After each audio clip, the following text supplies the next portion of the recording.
dice qué variante, qué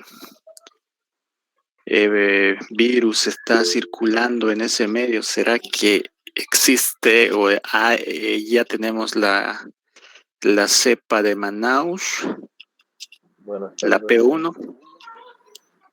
Paulo. Sí, no hay estudios, no, ahora, pero los propios profesionales hablan sobre eso porque es una doença que ahora que está teniendo, ¿no? Es mucho agresiva. Não te Tá? escucha.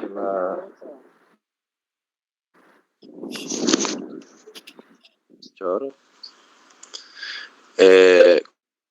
No Acre, que hoy en día de tres personas que mueren de COVID, ¿no? Apenas una hay comorbilidad, todo aquello como era antiguamente, ¿no? Hoy en día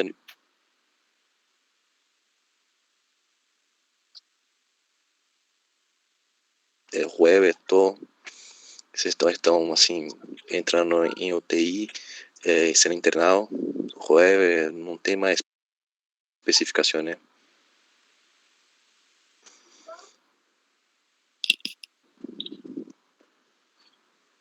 Bien, idea de COVID ya está, que se están enfermando y se están complicando, ¿no? Entonces eso es real en nuestro medio. De la misma manera está sucediendo eso. Tenemos ya un incremento de casos de COVID-19 importante. Ya estamos llegando a la capacidad del 50% en las UTIs, ¿no? Entonces, en 2 semanas que hemos tenido este incremento, entonces es un poco preocupante, ¿no? Para ver, porque después qué va a pasar, se van a llenar las UTIs, lo que está sucediendo en Río Branco, y también vamos a tener mortalidad, ¿no? Entonces, lo que debemos hacer es cuidarnos, protegernos, proteger a las familias, ¿no? En sí todos tenemos que protegernos, ¿no? Estamos viendo que ya está afectando a otros grupos etarios. Doutor, un ratito. Eu sou licenciado em enfermeria em el hospital de Brasileia e informo que allá temos ahorita 5 pessoas em ventilação mecânica e nem sequer temos unidade de terapia intensiva, sino um suporte nomás. Tendríamos que manejar, mandar essas pessoas a Rio Branco, pero allá as unidades de terapia intensiva estão todas llenas. Então, nos quedamos com os 5 pacientes em ventilación mecánica acá en Brasileia. Bueno, preocupante la situación tanto de Brasileia, Plazolandia, el Acre, sí, y todo Brasil también, obviamente. Aquí en Cobija estamos empezando a tener los casos, entonces creo que se nos viene un periodo complicado, ¿ya? Como les decía, solo nos queda cuidarnos, tal vez extremar un poco más las medidas, sobre todo de bioseguridad, si somos personal de salud, trabajamos con pacientes, etcétera. Y pues cuidar a nuestras familias, ¿no? Es lo más importante para poder evitar las complicaciones. ¿Están tomando ivermectina como método profiláctico? Sí, doctor. Sí, doctor. Sí, doctor. Sí, doctor. Hoy también. Muy buenas tardes, doctor. Yo lo estoy, doctor. Buenas tardes, doctor. Te quisiera agregar, doctor, al tema de COVID. Yo trabajo aquí en aislamiento IRA. En este momento estamos trasladando a una paciente de 27 años. Ella, por parte de estatura 88, normal y con oxígeno, llega a 95. Es increíble cómo una persona se está descompensando, nuevita, no tiene patología de base. Hay 2 personas que están en el MESUT y en este momento ya el MESUT está colapsando prácticamente. Ahora vamos a ver qué van a hacer las autoridades, ¿no? Así, efectivamente, Felipe. cada día que pasa se incrementa y esto, como dice Felipe, es rápido. Ahora estamos viendo que la enfermedad ya se está manifestando con las complicaciones ya inmediatamente en las 24 horas, 48 horas, 72 horas. Antes esperábamos, en la primera hora esperábamos a que se compliquen a partir de la semana, del día 10, pero ahora es más rápida la infección, ¿no? Entonces, pues sí, realmente es bastante preocupante. Y otra, doctor, Adelante. es una tos que no se le para, la fiebre también, y hay que estar constantemente con estos pacientes. Increíble que son nuevitos, uno de 21 años y otro de 27 que estamos pasando ahorita en el estudio, porque sí o sí tiene que recibir oxígeno. Y ya fue valorado, inclusive la tomografía como tan feísima, le digo. Lo voy a pasar después, digo, porque miren de los dos, como es jóvenes personas. Perfecto. Doutor, Francisca. ayer estava assistindo o jornal e estava mirando em Porto Velho, em Rondônia, né? Todo o estado de Rondônia. Em 24 horas, enfermou 1.960 novos casos. Dessas pessoas, há em média que estava... desculpa, só um momento. Estava falando com o secretário, vendo a entrevista do secretário de saúde, digo que dessas pessoas, o mínimo que vai à UTI é 100 pessoas. E está muito grave lá. E isso é pessoas jovens também, sem nenhuma comorbidade.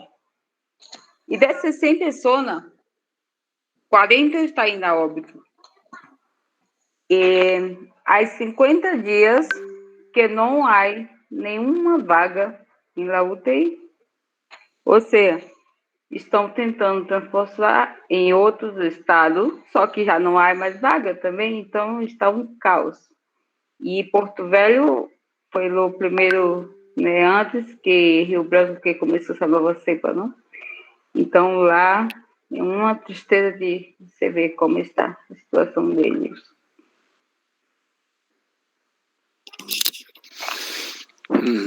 Es así, está complicada la cosa.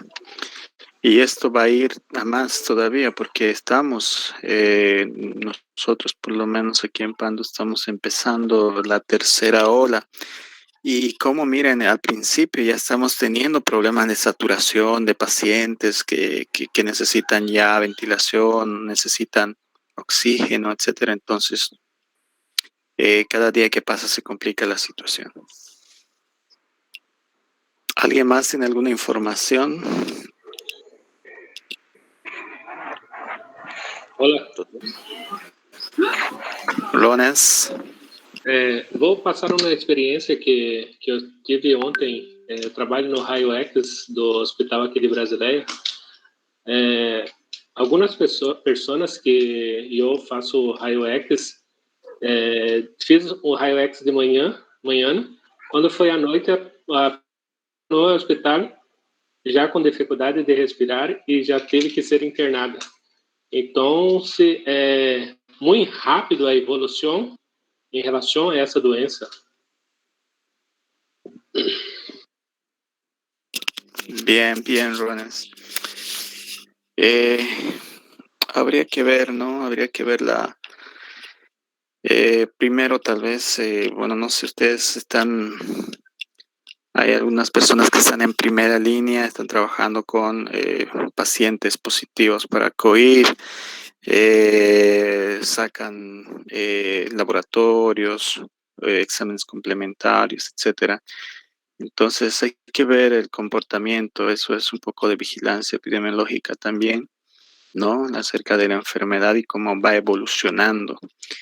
Ya, entonces Eso, vean, pregunten siempre desde el inicio de los síntomas, cuándo ha empezado o cómo ha empezado el inicio de los síntomas, hasta que venga ya con dificultad respiratoria, todos los pulmones ya tomados. Entonces, pregunten, ahí vamos a ir sacando ya la media de cuánto es aproximadamente la evolución rápida en esta tercera ola o segunda ola en el Brasil, de que están sucediendo los casos, ¿no? Doctor, después puedo subir unos laboratorios como los pigmentados, los rojos, cómo están por los cielos, y las tomografías de todo un paciente COVID. Después cómo se dispara en un ratito, doctor, es increíble su gasometría, cómo sale. Después le puedo pasar esos datos si quiere que para ver de su comportamiento. Bien, perfecto. Bien, en esta línea, bueno, supongo que las actividades académicas, especialmente las semipresenciales, puesto de que teníamos la idea de que íbamos a empezar las prácticas, ¿no? De que sean semipresenciales, con grupos reducidos, etcétera. No sé qué actitud van a tomar las autoridades de la universidad, pero nosotros como salud tenemos que recomendar de que es momento de cuidarnos, ¿no? De cuidarnos, de protegernos, por lo menos de no reunirnos, tratar de evitar todo aquello para no enfermar masivamente. ¿Listo? Bien, entonces felicitarlos a todos ustedes porque realmente hacen un trabajo loable, hacen un trabajo muy sacrificado, también a todos los que trabajan en salud, a todos los que estamos en esta situación, ustedes como estudiantes también están ahí para poder apoyar. Si en algún momento no va a haber personal de salud, entonces creo que tenemos que ofrecernos como voluntarios también para poder apoyar en alguna situación, ¿verdad? Bien, con esas palabras pues vamos a empezar la clase el día de hoy. Vamos a ver cuáles son aquellos mecanismos que nos ayudan a nosotros a protegernos de ciertos tipos de enfermedades, ¿verdad? Entonces es así que vamos, Ametista. Permítame, desculpe, doutor. Quisiera que usted, por gentileza, diga qual é o protocolo que Bolívia está utilizando agora para a prevenção do COVID. Usted falou de la ivermectina, ¿no? ¿Cómo usted está adoptando este protocolo? Por favor. Bien, gracias. Bueno, yo soy parte de un comité del COVID-19 de salud de aquí de Pando. Dentro de mis funciones está la vigilancia epidemiológica ya acerca de la enfermedad. Entonces, nosotros controlamos todos los días cuántos pacientes hay, cuántas camas hay. Vemos también los datos estadísticos que tenemos que manejar, tasas, incidencia, prevalencia, todas esas cosas. Entonces, también nos reunimos con autoridades para proponer alternativas, para proponer actividades de trabajo y de prevención sobre todo. Tenemos dos líneas estratégicas de nosotros. Primero es lo que es la dotación de ivermectina, ¿no? Estamos dando a toda la población ivermectina, una dosificación de ivermectina, ¿no? Esto tenemos que hacerlo por dosis cada 20 días o cada 15 días, ¿ya? Entonces, según el protocolo que tenemos, ¿no? Son 2 tabletas de 6 miligramos hoy día, por ejemplo, y mañana otras 2 tabletas. Esperamos 15 días nuevamente otra dosificación. Ya de esa manera estamos tratando de prevenir o contener un poco a que la mayoría de las personas se enferman, ¿Listo? La otra línea de acción que tenemos nosotros es el diagnóstico masivo. Entonces tenemos pruebas a disposición para aquellas personas que ya empiezan con los síntomas, inmediatamente irse a hacer una prueba rápida de antígeno nasal o tal vez un CLIA, etcétera, para poder diagnosticar antes que se compliquen los pacientes, ¿no? Doctor, Romario. perdón por interrumpir, doctor. A respeito da vacuna, por exemplo, não? Temos outra dificuldade em isso também. Não sei se a vacuna, hasta quanto nos hará, não vai ser diminuir os casos de COVID. Veja o que passou aqui, por exemplo, também, como minha companheira ha falado de Rondônia, eu também tenho trabalho acá em Rondônia.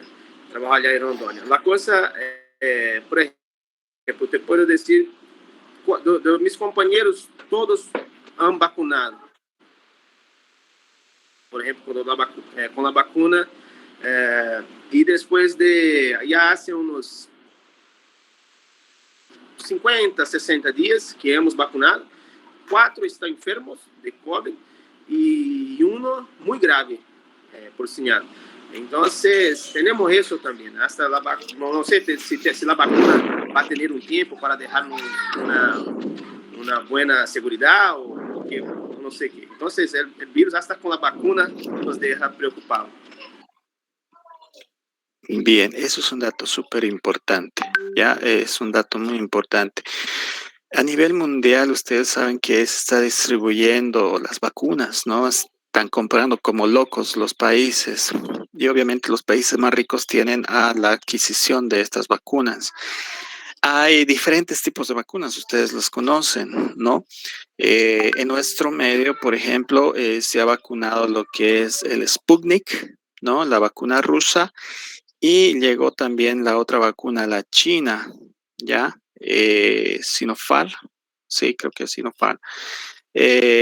Entonces, estas dos vacunas ya se han administrado al personal de salud aquí en Bolivia. Pero de la misma manera, como comenta Romario, hay personal que ya ha enfermado teniendo la vacuna, ¿no? Ahora bien, hay que hablar de las vacunas en cuanto a su eficacia. Por ejemplo, la vacuna Sputnik, ¿no? Según los autores y según las investigaciones que han hecho, llega a un 91% de efectividad, ¿verdad? Entonces, eso quiere decir de cada 100 personas que se hacen vacunar con esta vacuna, con el Sputnik, ¿no? 9 pueden llegar a enfermar, a tener la enfermedad, ¿no? O sea, y la otra vacuna, ¿cuál es la vacuna china? Coronavac. Coronavac, la china. ¿Seguros? Sí, Coronavac. Y por señal, es con esa que hemos inmunizado acá, la Coronavac. Mas a Coronavac é daqui, não? A Coronavac é produzida pela Sinopharm. Exato. Não. É a mesma. Coronavac é da China. Pois é, produzida pela Sinopharm. A tecnologia é China, é do laboratório Sinovac. Producida pela Sinopharm, ¿no es no? Bien. Sí, efectivamente, la Sinovac, ¿no? Es la que aquí también hemos administrado al personal de salud. Ya, entonces de esa recién vamos a colocar la segunda dosis. Vamos a empezar el día 22 a inmunizar la segunda dosis. Esa también se dice de que tiene una efectividad aproximadamente del 90%, superior al 90%, pero ya hemos visto de que están nuevamente enfermando esas personas que ya se hicieron vacunar. Entonces realmente no vamos a saber cuánto de efectividad tienen, cuánto van a durar, ¿no? Cuánto tiempo tienen de duración. Por ahí duran 6 meses, 12 meses. No sabemos porque la vacunación tiene que ser continua. Es como la vacuna del tétanos, por ejemplo, u otras vacunas que necesitan ir reforzando cada vez más. Entonces, hay que ver su efectividad, su eficacia, el cuánto por ciento llega de eficacia, ¿no? Doctor. Antes que se me olvide, por favor, Francisca y luego Sandra. A mí me gusta hacer mucha investigación, entonces vamos a hacer una investigación y no sé si ustedes se puedan organizar. Tal vez ustedes lo pueden hacer también allá en Brasil, Romario, tal vez no se podamos ver. Ahora se han vacunado grupos, ¿no? Personal de salud. Entonces conocemos sus datos, conocemos los nombres, son amigos, etcétera. Entonces son grupos a los que podemos hacer seguimiento, ¿ya? Por ejemplo, aquí las personas o los médicos que se han vacunado con el Sputnik, sabemos que son un aproximado de 400 más o menos. Entonces podemos hacer el seguimiento, ¿ya? Disculpe que le Entonces, interrumpa, doctor. Yo fui el segundo vacunado aquí en el Galindo. Y puedo hacer también, digamos, si quisieran, pueden hacer un seguimiento conmigo. Perfecto. Ahora, a lo que me voy es de que hagamos investigación. Ya yo necesito un grupo de estudiantes, ¿no? Que pueda hacer seguimiento a aquellos que han vacunado, por ejemplo, en Basilea o en Ipitazolandia, que hagan seguimiento a todas esas personas que han vacunado. Me refiero al personal de salud, ¿no? Eso es más fácil. En cambio, a la población adulta mayor y todo es un poquito más complicado. Pero el personal de salud los conocemos, sabemos, tenemos direcciones, podemos ir a su turno, tal vez a preguntarle, llamarle, conseguir el teléfono, etc.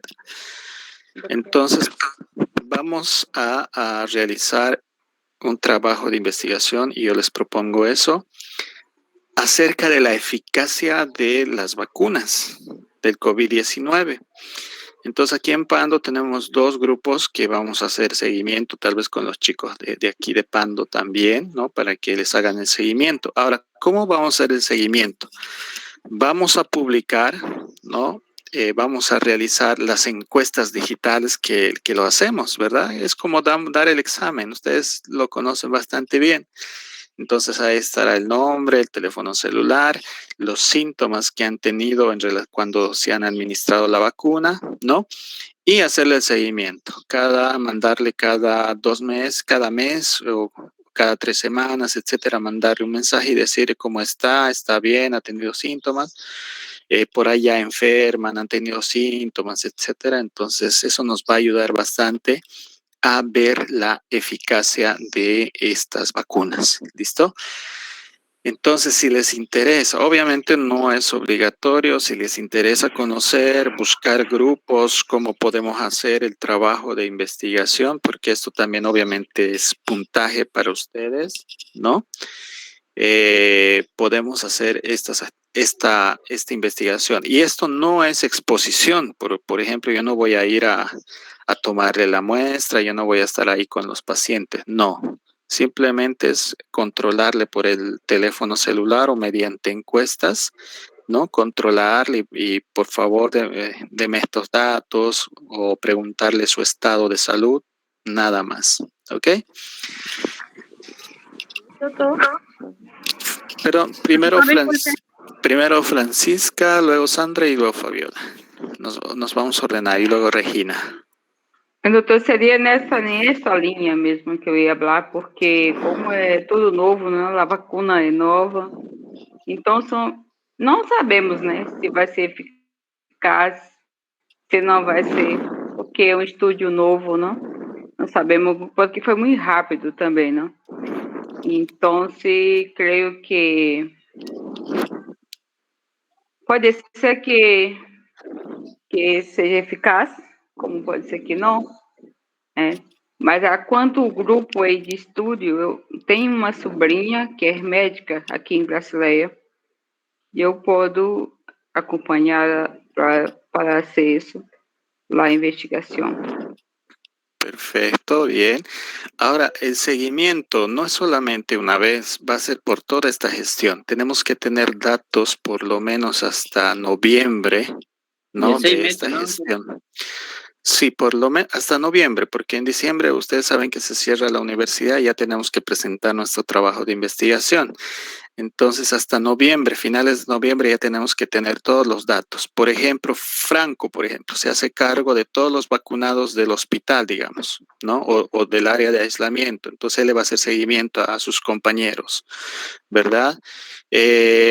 Fabiola, de la misma manera, va a tener un grupo de vacunados, ¿no? Ya sea del hospital o otro grupo de personas que estén vacunados para hacerles el seguimiento, ¿ya? Durante ese periodo. Entonces, vamos a hacer un protocolo de investigación. Ahí va a estar cada cuánto tenemos que hacer el seguimiento, qué variables nosotros vamos a preguntar, vamos a investigar, ¿no? Cada cuánto y todo aquello, ¿no? Incluso Doctor, podemos... disculpe. Sí, Melina, adelante. Disculpe, doctor, quería saber más o menos cuánto es la cantidad de personas que vamos a hacer el seguimiento. Y si necesariamente tiene que ser el seguimiento en Bolivia. Porque ya que son bastantes brasileños, ¿no ves? Y no están aquí en las fronteras, esa era mi duda. Bien, bien, Melina. Bueno, en relación al seguimiento de los pacientes, como te digo, es más fácil hacer en el lugar donde estamos, ¿no? Por ejemplo, Franco trabaja en el Hospital Roberto Dalino, entonces allá puede hacer. Tenemos compañeros que trabajan en el Hospital de Basilea, ahí podemos hacer, ¿no? Después, las personas que nos puedan colaborar aquí en Bolivia, ¿no? Porque tenemos dos grupos, hemos indicado, de vacunados.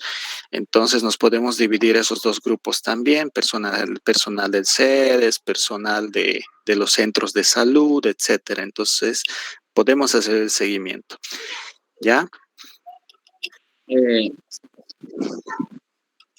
Disculpe, doctor, yo le puedo proporcionar los datos de la primera a la segunda vacuna. Me causó cefaleas térmica de 39 grados, los efectos. Ahora puedo proporcionar también de mi hermano, que ha puesto el día de hoy la vacuna y la dosis tiene de aquí 21 días. Eso también sería del Roberto Dalino y el doctor que se puso aquí. Bien, bien, Felipe. Entonces, Doctor, buenas tardes, disculpe. Yo quería hacerle una pregunta. Bueno, yo soy peruana, no sé si puedo hacerlo sola acá, ¿no? Porque yo también trabajo con pacientes haciendo seguimiento COVID. En este caso, podría hacer mi investigación sola. Perfecto. O sea, tú vas a tener igual tu grupo de personas vacunadas, ¿verdad? Y a esas vamos a hacerles el seguimiento hasta por lo menos noviembre para ver cuántas de esas, digamos, te ha tocado 20 personas, ¿no? Entonces, de esas 20 personas vas contando cada mes cuántos han enfermado, cuántos no. Al final vamos a tener nosotros, a los 3 meses ha enfermado el 50%, a los 9 meses ha enfermado el 80%, así. Entonces, ahí vamos a ver, vamos a comparar ya la eficaz de las vacunas, ¿no? Eso nos va a ayudar a nosotros a saber un poco mejor acerca de las vacunas. Ya, entonces ahorita estamos en una fase clave para hacer investigación y qué mejor empezar con esto que no vamos a ver, no es económicamente, no vamos a gastar casi nada, ¿no? Simplemente es hacerle seguimiento por el teléfono, conseguir sus teléfonos de los que han sido vacunados y cada vez que le toque su consulta o su encuesta, entonces solamente es encuestar, nada más. ¿Listo? Perdón, Romario, enseguida te doy la palabra. Fabiola y Regina. Fabiola y Regina. Sí, doctor. Doutor, eu tenho uma dúvida. Voltando ao caso de ivermectina, e eu queria saber de você se você dá alguma recomendação sobre o tempo, a pausa para o uso de ivermectina, porque eu mirei artigo onde doutor falou que há muitos casos de hepatite aguda devido ao uso de ivermectina. Bien, es una pregunta muy, muy interesante, ¿ya? Bueno, en los protocolos, ya a nivel del CES, PANDO y también a nivel internacional, he visto de Estados Unidos de la misma manera, lo están aplicando cada 15 días en Estados Unidos. Aquí en Bolivia cada 20 días o 22 días. Ya en el Brasil no sé cómo están aplicando, pero también me parece que sí dan al personal de salud como medida de profilaxis. No sé, eso Romario me va a contar enseguida. Entonces, deberíamos también hacer otro estudio, me parece, no sé si podemos hacerlo, ya, pero sí, no he visto reportes, ya no he visto reportes que puedan causar hepatitis, ¿no? Sería bueno tal vez indagar un poco más, tener la bibliografía o el artículo que dice Fabiola para poder analizarlo y ver si efectivamente tiene esa representatividad estadística para poder decir que sí realmente es, ¿no? Porque, por ejemplo nada más de investigación. Estoy ahorita, sí, Hermos, enseguida te doy la palabra. Por ejemplo, estoy ahorita con 89 estudiantes, ¿no? De los 89 estudiantes, 2 o 3 que me hagan hepatitis, eso no quiere decir, digamos, que realmente la vacuna, la ivermectina tiene un potencial de hacer daño, ¿no? Ahora, si es más del 30%, vale decir por lo menos unos 25 a 30 estudiantes que me hagan hepatitis, ahí sí, recién digo, algo está pasando aquí, ¿no? Entonces, Fabiola, no sé si me puedes mandar el enlace o compartir con todos tus compañeros el enlace de la ivermectina que causa hepatitis. Sí, doutor, eu puedo. Em esse mesmo título, o doutor falou que jovem teve que hacer un trasplante. Bien, Porque entonces, le 8 gramas de ivermectina por día. Perfecto, gracias Fabiola. Regina y luego Hermos. Doctor, buenas tardes. Bueno, yo podría igual hacer ese informe, ya que yo me encuentro aquí en Pernambuco y mi esposo es médico, trabaja en el sector de COVID. Entonces, tiene contacto directo, ¿no?, con las personas que están siendo vacunadas, inclusive las que ya han recibido la segunda vacuna. Y estamos viendo de que ahora en Brasil, como todos saben, está un caos aquí, ¿no? Y se está viendo la evolución del cuadro clínico de una forma muy rápida, mucho más que al comienzo, ¿no?, de la pandemia. Entonces, estamos viendo eso y que hay, inclusive leí en un ensayo ahí, de que está viendo el enox, están pasando mucho, es que es un medicamento aquí de extracto natural, que es un inmunoestimulante y se está utilizando bastante aquí. No sé si en Bolivia se estará utilizando también. Es el extracto en Bolivia le llaman echinacea, aquí le llaman echinacea, pero se está utilizando también bastante en el tratamiento de COVID y demuestra, ¿no?, de que aumenta mucho las defensas, ¿no? Está ayudando de cierta forma. Bien, perfecto, buena información, Regina.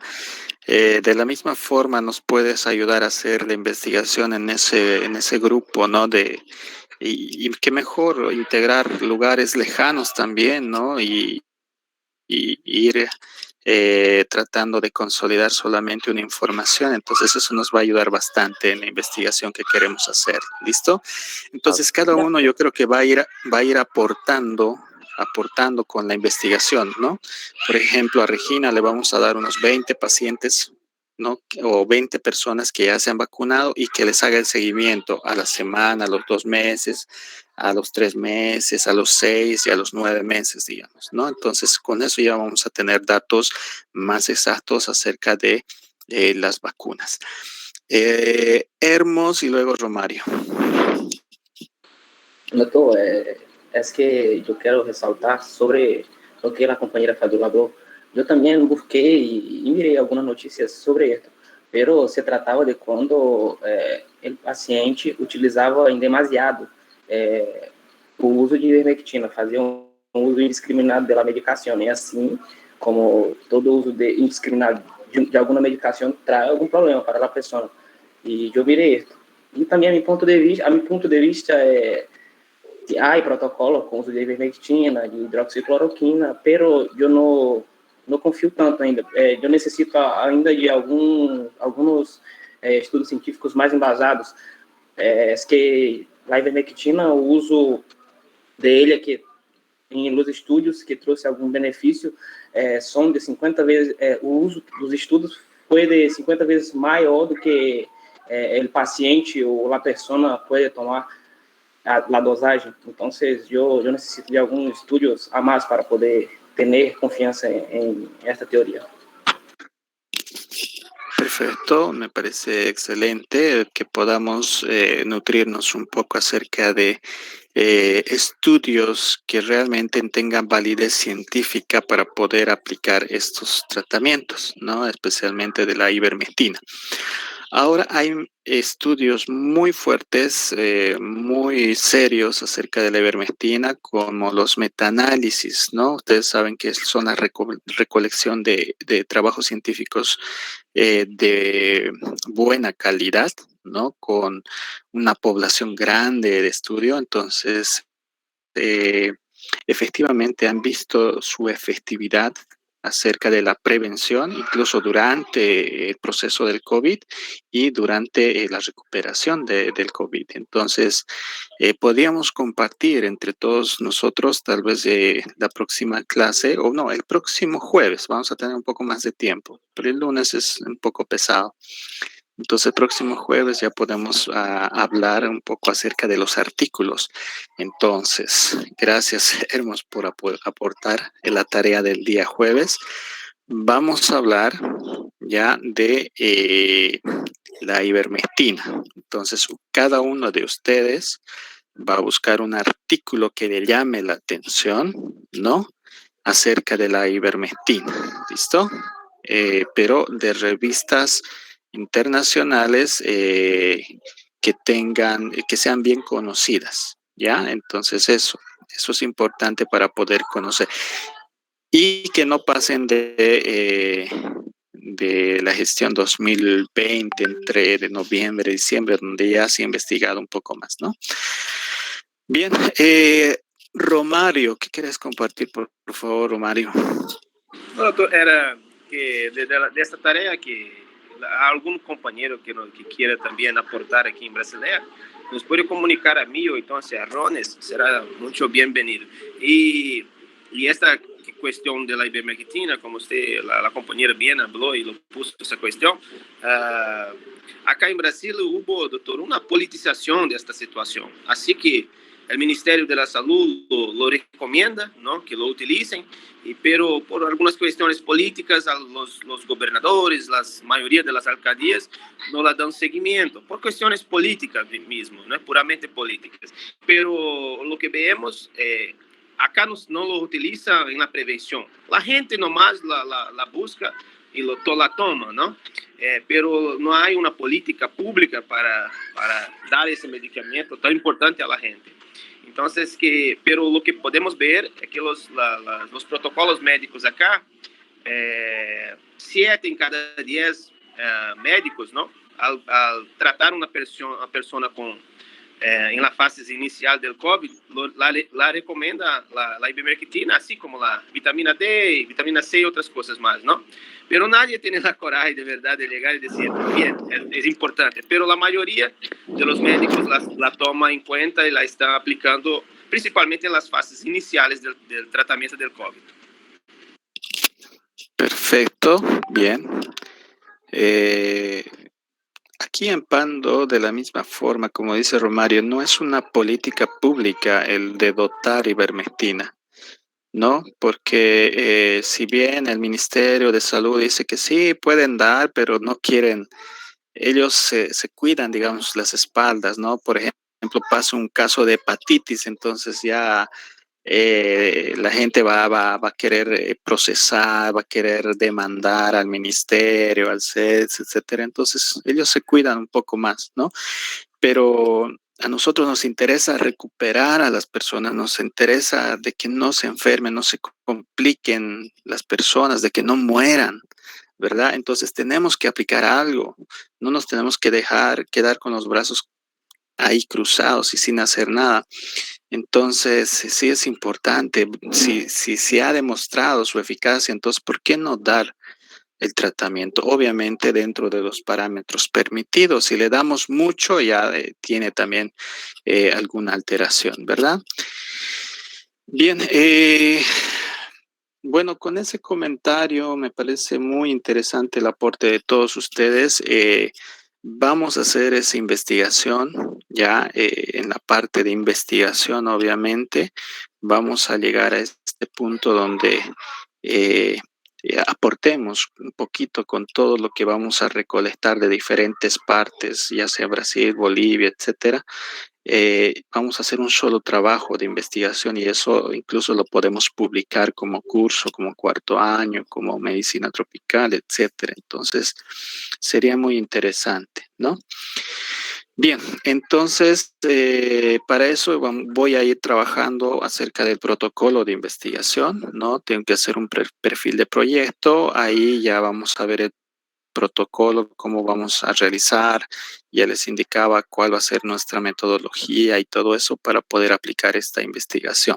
Cuando ya lo tengamos eso, ya vamos a empezar a hacer el seguimiento a todos los vacunados, ¿no?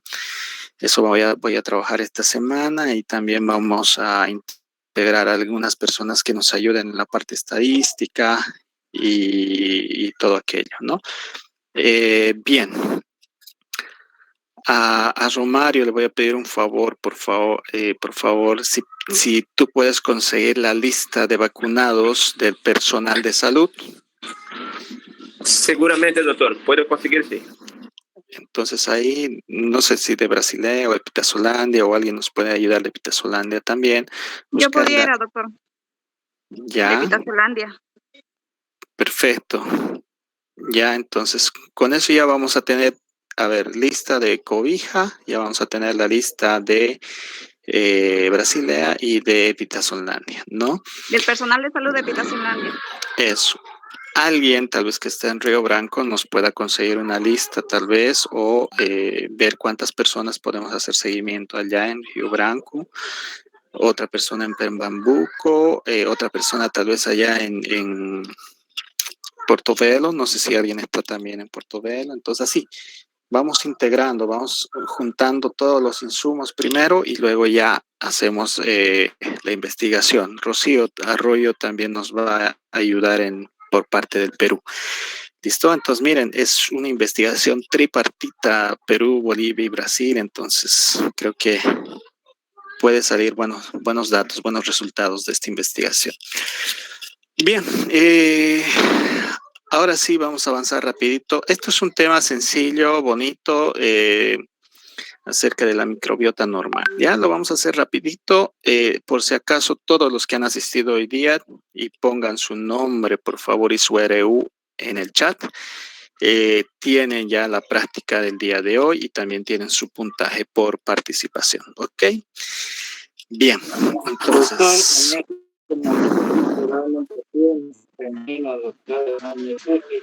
Paciente de 27 años, mire cómo tiene, ¿no?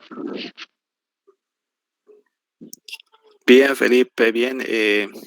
Bueno, esas son las cosas que ocurren, ¿verdad? Y la verdad es un poco triste lo que está ocurriendo, lo que está pasando. Pero bueno, esperemos que tenga una evolución favorable, que vaya mejorando con el tratamiento que se va a instaurar. Y pues en este periodo la inmunidad es muy importante, como decía Regina, ¿no? Fortalecer la inmunidad para poder contrarrestar la multiplicación de los virus, ¿verdad? Entonces hay que iniciar inmediatamente lo que corresponde al tratamiento o a los protocolos de tratamiento. Ya, gracias Felipe por la información. Bien, entonces ahora sí vamos con el tema, vamos a pasarlo, ¿ya? Bien, vamos a hablar un poco acerca de la microbiota normal. Ustedes saben que la microbiota son bacterias que están tanto en el tracto digestivo, donde tenemos muchas, ¿no? O también en la piel, en ciertos lugares de nuestro organismo, ¿ya? Es así que entre la ecología de estas bacterias, hemos indicado, las bacterias especialmente, ¿no? Algunas van a ser ubicuas, quiere decir que van a estar presentes en un mismo tiempo y en muchas partes, ¿no? En muchas partes. Estas también pueden estar presentes en diferentes condiciones, vale decir, en la calor, en la humedad, en el frío, etcétera, ¿no? Depende mucho de las condiciones. Otras pueden estar comprometidas ya con la síntesis de compuestos orgánicos, ¿no? Algunos producen proteínas, algunos producen vitamina K, etcétera. Entonces, pueden estar comprometidas con la síntesis, ¿no? Y todas estas tienen en común la supervivencia. Necesitan sobrevivir este tipo de bacterias, ¿no? El objetivo de cada bacteria, virus, etcétera, es sobrevivir. ¿Listo? Ahora bien, tenemos las relaciones entre bacterias, ¿no? Algunas son neutras, no interfieren en la utilización de suplementos alimenticios disponibles, ya otras no secretan materiales tóxicos. Entonces, si hablamos de bacterias neutras, entonces hay algunas bacterias de nuestro organismo que no producen toxinas y no hacen daño para conseguir su alimento. Hay otras bacterias que son antagonistas, ¿no? Estas son las que van a producir alteración, ¿no? Van a producir alteración y van a elaborar ciertos compuestos o antibióticos o bacteriocinas, ¿no? Que inhiben a ciertos organismos. ¿Listo? Hay otros que van a ser sinergistas. Esto quiere decir que van a hacer un esfuerzo cooperativo que van a provocar un resultado, ¿no? Donde el organismo no puede lograr individualmente. Entonces se unen ellos para poder subsistir, ¿no? Tenemos también otras relacionadas con las bacterias en sí, esto que ya lo habíamos hablado también, ¿no? Que son del comensalismo, de la simbiosis, del parasitismo y el oportunismo, ¿no? Entonces, el comensalismo viene de esta frase que dice compartiendo la mesa, ¿no? Comensales, decimos a las personas que degustan de las comidas, etcétera, los comensales, todos somos comensales, ¿verdad? Entonces, ¿qué es el comensalismo? Es la asociación mutua de las bacterias y organismos superiores, ¿no? Casi sin consecuencias, vale decir que no producen daño, ¿no? Ahora, ¿qué es simbiosis? Es la relación con el beneficio mutuo entre especies. Se ayudan las especies para poder sobrevivir. El parasitismo, ya ustedes saben, los políticos generalmente son parásitos, ¿verdad? Que viven de la sociedad, ¿no? Entonces, este término de parasitismo se refiere a las relaciones en las que un organismo deriva de beneficios para sí mismo, ¿verdad? Muchos de los políticos son parásitos, ¿por qué? Porque se benefician ellos nomás, ¿no? Y obviamente las enfermedades infecciosas son un subproducto de un parasitismo evolutivo, ¿no? Vale decir que además de beneficiarse, nos pueden llegar a enfermar, ¿no? Otro término importante es patógeno, y mucho vamos a hablar durante este periodo de patógenos, ¿no? Patógenos y patógenos. Entonces, estos patógenos son microorganismos, pueden ser virus, bacterias, otro tipo de patógenos también, capaz de infectar o parasitar a individuos normales, ¿no? Entonces, esos son los agentes etiológicos también, lo podemos mencionar. También hay algunos oportunistas, ¿no? Son microorganismos que viven en equilibrio de un organismo sano, pero pueden causar enfermedad cuando nuestras defensas bajan o se debilitan, ¿no? Un ejemplo de esto, ¿cuál creen que es? Un microorganismo que ataca cuando nuestras defensas debilitan. ¿El herpes labial? Los virus, doctor. Los hongos. Los hongos, perfecto. ¿Otro? ¿El herpes labial? Micobacteria en tuberculosis. Eso, la tuberculosis también se aprovecha cuando nuestras defensas están bajas. Los virus, el herpes, ¿no? El herpes, la familia de los herpes también, igual, el herpes tipo 1, tipo 2, ¿no? Igual se manifiestan cuando se bajan nuestras defensas, ¿no? Bien, eso se ve mucho en pacientes con VIH, ¿verdad? Y otras patologías también que deprimen nuestro sistema inmunitario, ¿ok? Estos oportunistas obviamente se van a aprovechar de la oportunidad cuando nuestras defensas están bajas para poder atacarnos, ¿no? Ahora bien, hay relaciones entre el huésped y la bacteria, ¿no? Hablamos de infección bacteriana cuando estos organismos entran en nuestro cuerpo y se multiplican al interior de nuestro organismo, ¿no? Entonces, eso es infección bacteriana.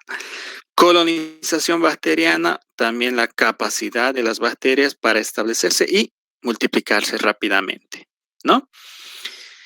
Infección inaparente o subclínica. Esto hablamos mucho también en el COVID-19. Hay pacientes asintomáticos, decimos. Entonces, que no tienen síntomas, no manifiestan nada, ¿no?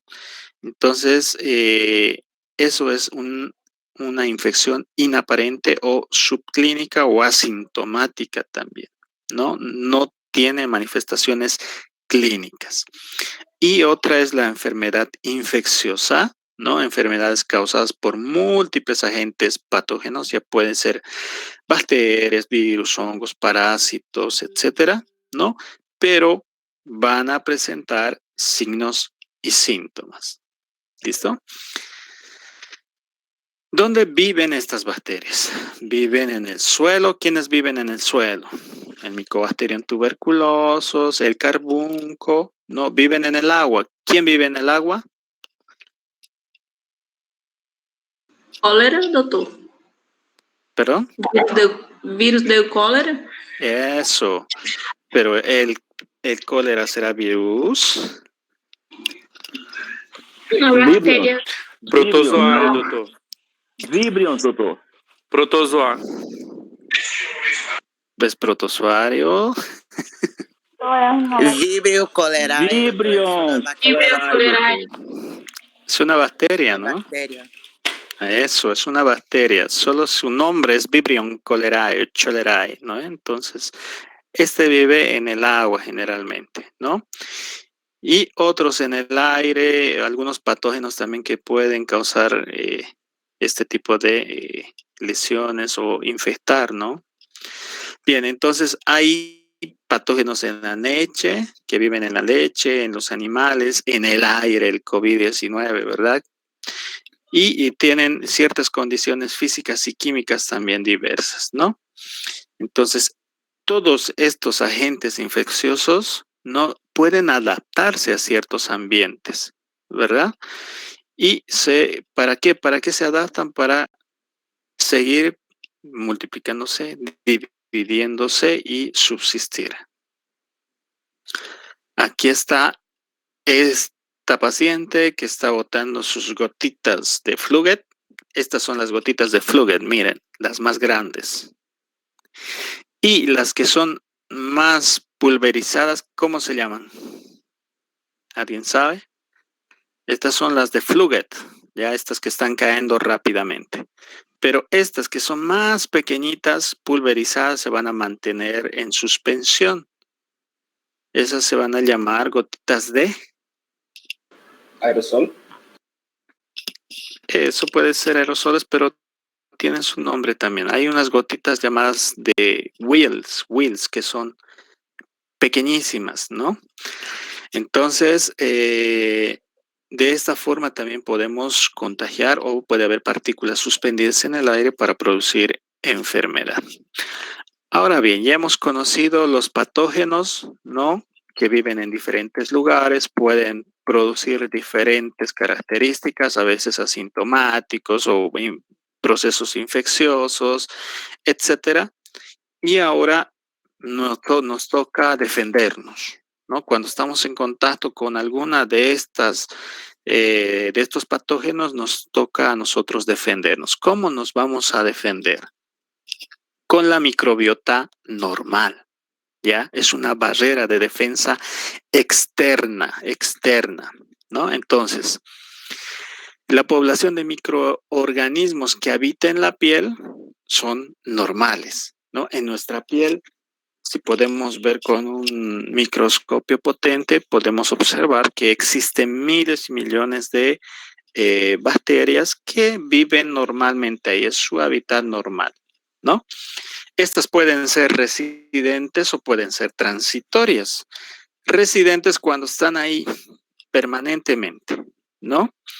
Pero las transitorias quiere decir que están un rato y luego se van. O sea, venimos, esto generalmente las de las manos, ¿ya? Nos lavamos la mano, entonces se pierden, se van. Estas son las transitorias. Pero hay residentes que están todo el tiempo en nuestra piel, ¿no? Los estreptococos, estafilococos, etc. Ellos viven en la piel, es un ejemplo nada más, ¿no?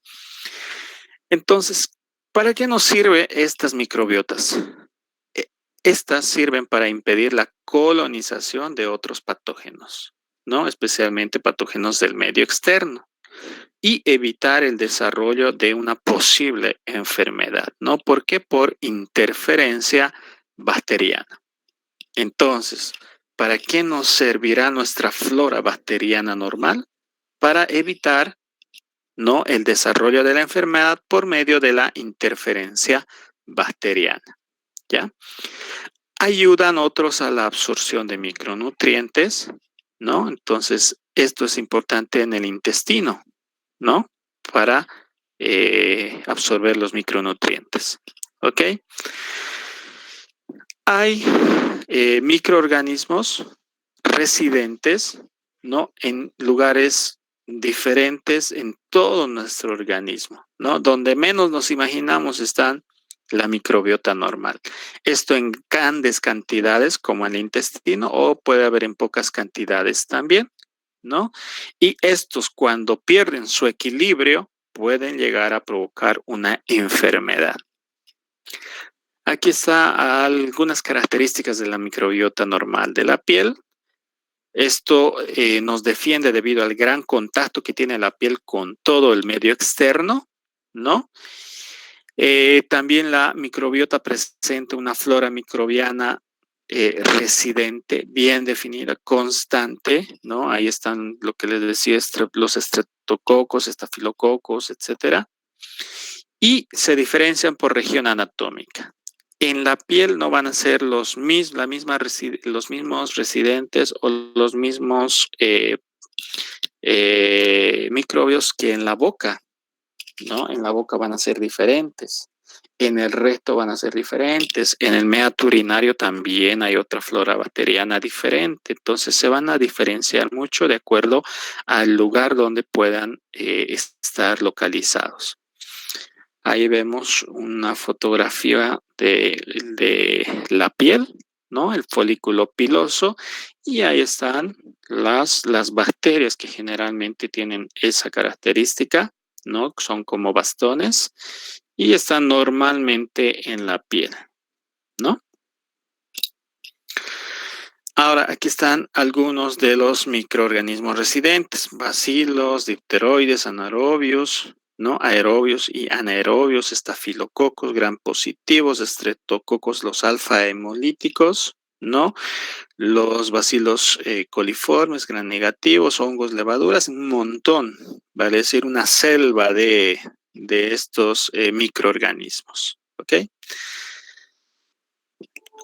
Aquí también observamos lo que es la microbiota de la boca. Ya, entonces en la microbiota de la boca va a haber igual hartos bacterias, ¿no? Una de ellas, ¿cuál será? A ver, alguien que estudió odontología, tal vez. ¿Cuál es la bacteria que produce las caries? Streptococcus mutans. Eso, Melissa. Perfecto, gracias, Melissa. El mutans es el que produce las caries, ¿ya? Entonces, pero esta normalmente vive en nuestra boca, pese a que nos cepillamos, nos enjuagamos y todo aquello, está todo el tiempo presente en la cavidad oral, ¿no? Entonces, estas bacterias residen ahí, viven ahí constantemente, ¿no? Bien. Ahora, en los niños, ¿no? Los niños, los recién naciditos, ¿ya? Los niños recién nacidos ya salen de un lugar donde no había nada de bacterias, ¿no? Entonces, al pasar por el canal vaginal, entonces ahí es donde absorben microbiota, ¿no? Y pues se van infectando y van absorbiendo estos patógenos o tal vez esta microbiota normal, ¿no? Después de las 4 a 12 horas ya pueden presentar lo que es el Streptococcus viridans, ¿no?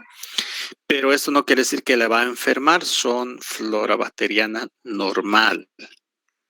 Luego van a aparecer los estafilococos aerobios, anaerobios, diplococos, difteroides, lactobacilos también. ¿Por qué aparecen los lactobacilos? Porque el bebé tiene que lactar y aparecen los lactobacilos, ¿no? A estos les gusta la leche materna especialmente. Entonces van a producir los lactobacilos. Con la dentición aumenta, ¿no? En este medio las espiroquetas, la provetella, el fusobacterium spp, etcétera, ¿no? Después aparecen las levaduras, la cándida albicans o la cándida spp, ¿no? Va a ser igual flora bacteriana normal que va a estar en la boquita, ¿no? Pero cuando esta se multiplica, bajan nuestras defensas, estos aprovechan y se multiplican rápido y causan enfermedad, ¿no? Obviamente la microbiota de la nariz también, hay Corynebacterians, Staphylococcus, Streptococcus, en la tráquea también hay los Streptococcus alfa hemolíticos, ¿no? Dipteroides, neumococos, hemófilos, microplasma spp, la provetella también, ¿no? Los bronquiolos alveolares son estériles, ¿ya? Entonces no hay ahí flora bacteriana, ¿no? A comparación del intestino, por ejemplo, en el intestino grueso, ¿no? Aquí está.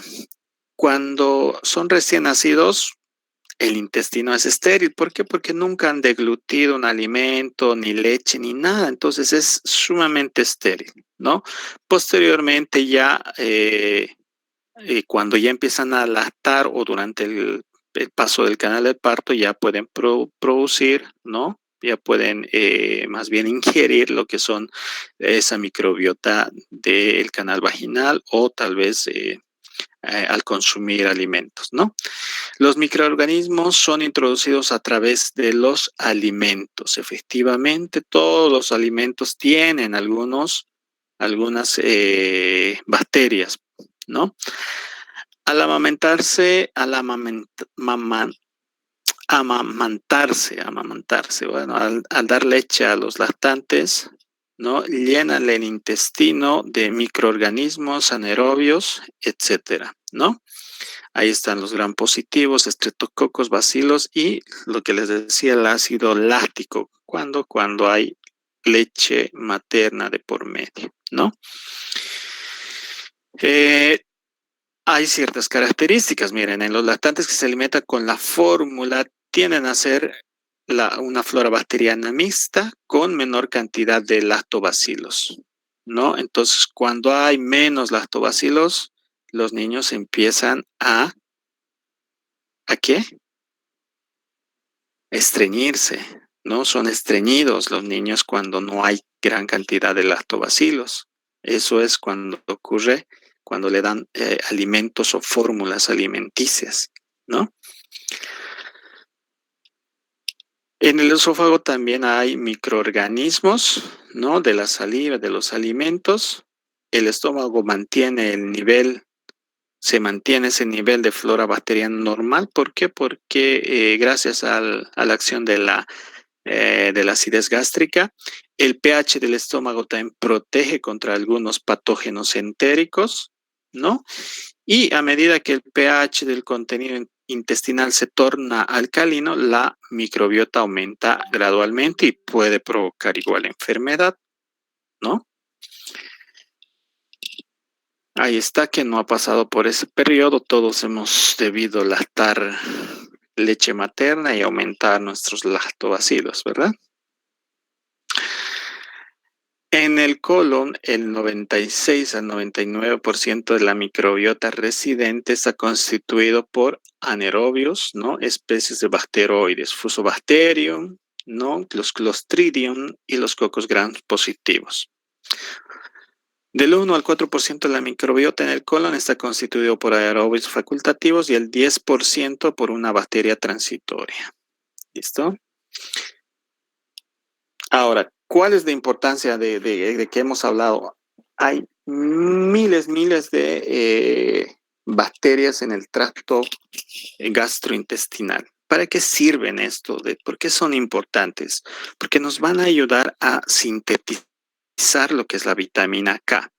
Ustedes saben que la vitamina K, si no se sintetiza en el intestino, puede producir alteraciones en el comportamiento, ¿no? Alteraciones a nivel sistema nervioso central, ¿no? Entonces, por eso es importante la síntesis de vitamina K, ¿ya?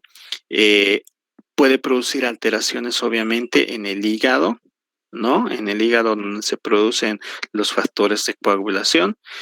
Conversión de pigmentos y ácidos biliares, también en el hígado. Absorción de nutrientes y productos de degradación, ¿no?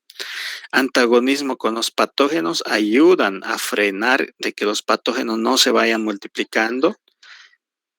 La microbiota intestinal produce amonio. A esto me refería hablando del sistema nervioso central. El amonio es el que va a producir alteraciones a ese nivel, ¿no? Entonces, cuando hay una encefalopatía hepática, hay gran producción de amonio y este amonio hace que estos pacientes, ¿no?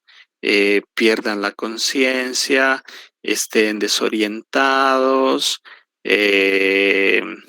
No sé si han visto alguna vez pacientes con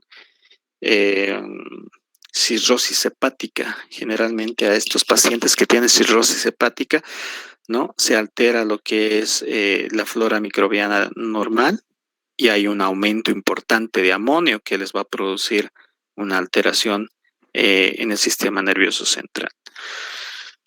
La administración de antimicrobianos también puede disminuir lo que son la flora microbiana normal del intestino.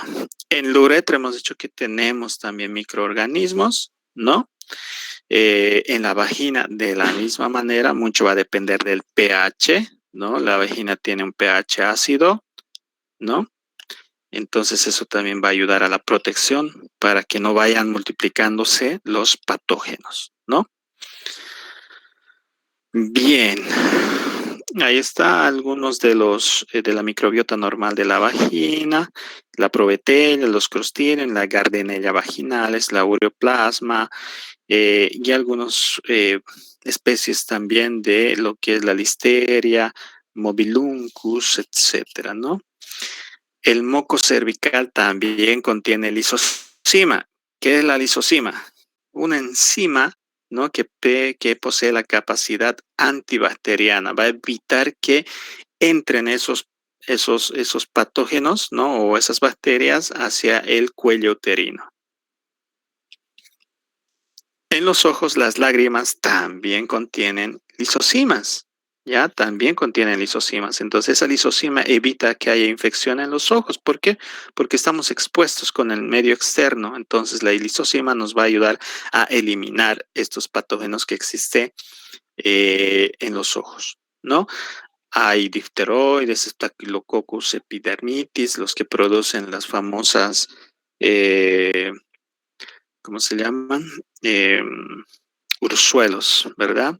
Streptococos hemolíticos, etc. Estas son las barreras naturales y los mecanismos de defensa de nuestro organismo. Ya hemos hablado. En el intestino tenemos la flora bacteriana normal que nos ayuda a protegernos de las infecciones, obviamente gastrointestinales, etcétera, los lactobacilos y todo aquello. En los ojos también tenemos nuestras defensas, como la lisocima, para evitar la reproducción de estos patógenos o de estas bacterias. En la nariz, de la misma forma, tenemos igual la producción de lisocimas y además tenemos esto, que son los pelitos o los vellos, ¿no? Entonces esto también evita a que puedan ingresar algunos patógenos, ¿no? Las microvellosidades y obviamente el intestino, ¿no? Con sus características principales. La piel, de la misma manera, tiene un pH bajo, ¿no? Es una buena barrera para los agentes infecciosos. Existe lisocima, especialmente en las lágrimas, lactoferrina, ¿no? Y proteínas quelantes de hierro también para los micronutrientes de los microorganismos, ¿no? Entonces, la microbiota normal juega un papel importante para competir con los patógenos, ¿no? Ahí están las barreras defensivas externas, ¿no? En los ojos, las lisocimas, en el tracto respiratorio, el moco, el epitelio, los macrófagos alveolares, el tracto genitourinario, el lavado por la orina, la acidez, el pH, el ácido láctico vaginal, las lisocimas también, en la piel la barrera anatómica, secreciones antimicrobianas, en el tracto digestivo la acidez gástrica, la flora normal, etcétera. Eso nos va a ayudar a nosotros de protegernos contra ciertas bacterias, virus, organismos también que están presentes y están amenazando nuestra salud, ¿no? Cuando hay un microorganismo que ingresa a nuestro organismo, ¿no? Esto puede producir una invasión y colonización de los tejidos. Entonces, si penetra a través de nuestra barrera externa, penetran estos organismos, ¿no? ¿Qué van a producir? Van a producir invasión y colonización. Cuando produce invasión y colonización, ya sabemos que es infección, ¿no? Son enfermedades infecciosas y por lo tanto, estas van a estimular a una respuesta inmune, ¿ya? De tipo celular o de tipo humoral, ¿no? Entonces ya hablamos de otras barreras también, ¿no? Que son los mecanismos de inmunidad. Para la próxima clase también, por favor, el día lunes vamos a hablar un poquito de inmunidad innata y inmunidad adaptativa, ¿no? Entonces eso tiene que quedar claro porque la fisiopatología, donde vamos a ver diferentes tipos de enfermedades, mucho vamos a hablar de inmunidad innata e inmunidad adaptativa, ¿no? Entonces esos conceptos tienen que quedar muy claros para que podamos hablar de estos dos tipos de inmunidad. La inmunidad innata, no inespecífica, ya va a ser constituida por las células del sistema inmune innato. Estas células van a ser los macrófagos, las células cebadas, los neutrófilos, eosinófilos, basófilos, monocitos, las natural killer, ¿no? Que cada una de estas va a tener su acción. Por ejemplo, el neutrófilo va a ayudar contra las bacterias. Los eosinófilos van a ayudar a eliminar parásitos. Los basófilos también van a proteger las mucosas. Los monocitos van a fagocitar, ¿no? Y van a formar macrófagos. Y las natural killer, las asesinas, obviamente van a destruir los tumores y algunos tipos de virus también, ¿no? Entonces, cada una de estas células tiene su función importante. El sistema inmunitario adaptativo va a constar de moléculas con papel protector, obviamente va a ser nuestro mecanismo de defensa, ¿no? Estas van a producir anticuerpos producidos por los linfocitos B. Estas pueden ser apoyadas también por los linfocitos T o los CD4, que son cooperadores o llamadas T de helper. O puede haber otras células también con capacidad efectora, vale decir, los linfocitos T citotóxicos. ¿Cuáles son los citotóxicos? Se están durmiendo. Los CD8. ¿Sí? Los CD8. ¿Ya? Y las células que adquieren su capacidad específica, ¿no? A través de los anticuerpos, por ejemplo, ayudan a que se activen los natural killer y los macrófagos también. Entonces, esas dos son los mecanismos de inmunidad que nos van a proteger también, ¿no? De las enfermedades. Una inmunidad innata, inespecífica o una inmunidad adaptativa o específica. Los mecanismos de patogenicidad, ya, y esto entra como pregunta de examen, tienen ciertas características, ¿no? Estas pueden adherirse a las superficies, se pegan a las superficies, especialmente a las mucosas, penetran los tejidos, ¿no? Como la shigelosis, por ejemplo. Otras se multiplican en los tejidos, ¿ya? Hay otras que también interfieren con las defensas de nuestro organismo, entonces van a inactivar a los macrófagos y van a penetrar hacia el interior, ¿no? Y otros van a producir daño a nivel de los tejidos, ¿no? Entonces, esos son los mecanismos de patogenicidad. Entonces, la pregunta de examen dirá, ¿cuáles son los mecanismos de patogenicidad? Adhesión de superficies, penetración y invasión de tejidos, multiplicación en los tejidos, interferencia con las defensas y daño en los tejidos. Podemos clasificar las enfermedades infecciosas de acuerdo al mecanismo, ¿no? De patogenicidad, aquellas que son enfermedades infecciosas, aquellas que producen toxinas y también infección, o aquellas que producen intoxicación, ¿no? Podemos clasificarlas también según la naturaleza del agente etiológico, entonces ahí es más facilita, ¿no? Según la naturaleza, esta es bacteria, este es virus, este es hongo, esta es bacteria, este es parásito, etc. Y según el número de individuos infectados, por ejemplo, si solamente tengo un caso, dos casos, entonces esos van a ser casos aislados o casos esporádicos, ¿no? Pero si tengo todos los años lo mismo, cada año es la misma enfermedad, ya sé que a fin de año viene el dengue todos los años, ¿no?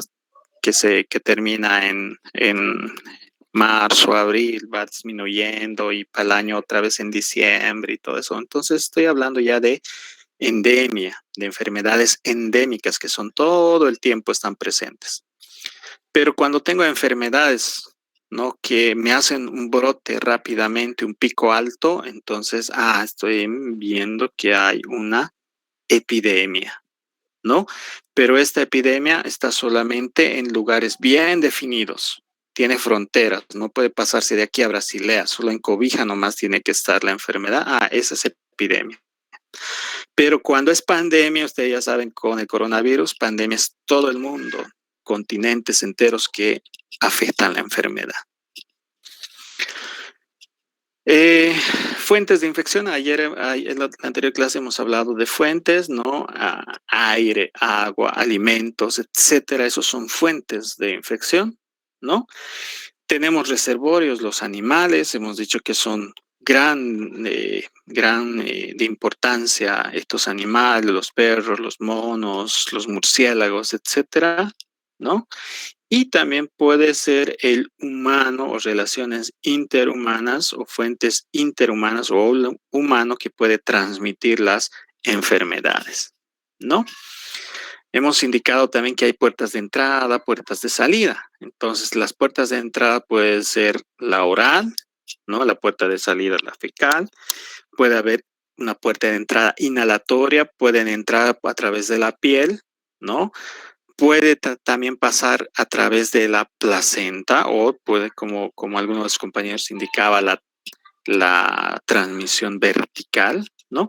O puede ser iatrogénica, si yo estoy manipulando una jeringa, ¿no? Con sangre y se me cae o me inyecto, es una iatrogenia que estoy haciendo, entonces puede ser inoculación iatrogénica, ¿no? Las vías de transmisión, la directa, la más común e importante, pues estas pueden ser sexual, digestiva, tegumentaria, respiratoria o congénita, transmitida por vectores, la malaria, leishmaniasis, chagas, etcétera, fiebre amarilla. Transmisión por vehículo inanimado, por las ropas, por los alimentos, el agua, la sangre, tejidos, instrumental quirúrgico, etcétera, ¿no? Entonces, lo que habíamos hablado también, diferentes mecanismos de transmisión. Esto es por aerosoles, ¿no? Estas enfermedades generalmente que se transmiten por aerosoles son difíciles de controlar, ¿ya? Son difíciles de controlar, ¿no? Porque estos van infectando a muchas personas, ¿no? Van transmitiendo a muchas personas.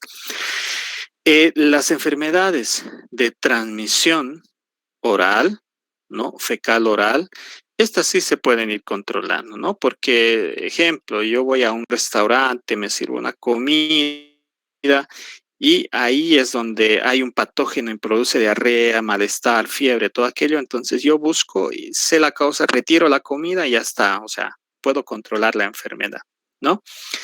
La diseminación de la enfermedad. Pero hay otras enfermedades también que son las enfermedades venéreas, ¿no? Las enfermedades venéreas. Entonces, esto es un poco difícil también de controlar. Muchos esconden sus enfermedades venéreas, ¿no? Hay dificultad para el control y la inmovilidad, estas personas se mueven mucho, tienen múltiples parejas, etcétera. Entonces, es un poco difícil el control en estas personas.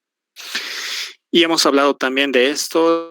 La transmisión vertical puede ser congénita de madre a niño, puede ser también en el VIH, ¿no? De persona a persona, una pareja infecta a otra, esta tiene su pareja, va a infectar a otra, así, ¿no? Pero también cuando hay infecciones respiratorias o por agua o por comidas, de la misma forma pueden ir infectando a muchas otras personas, ¿no? Esta es una infección de transmisión horizontal y esta es la de vertical. Y de la misma forma, los insectos pueden infectar. Los animales son generalmente reservorios, ¿no? Y hay otros también animales o vectores que pueden tener enfermedad. Aquí está, por ejemplo, esta que es la shigelosis, que produce una diarrea acuosa importante, ¿no? ¿Y por qué se va a producir esta diarrea explosiva, podemos decir? ¿Por qué? Porque produce toxinas, tiene un factor alto de virulencia, ¿no?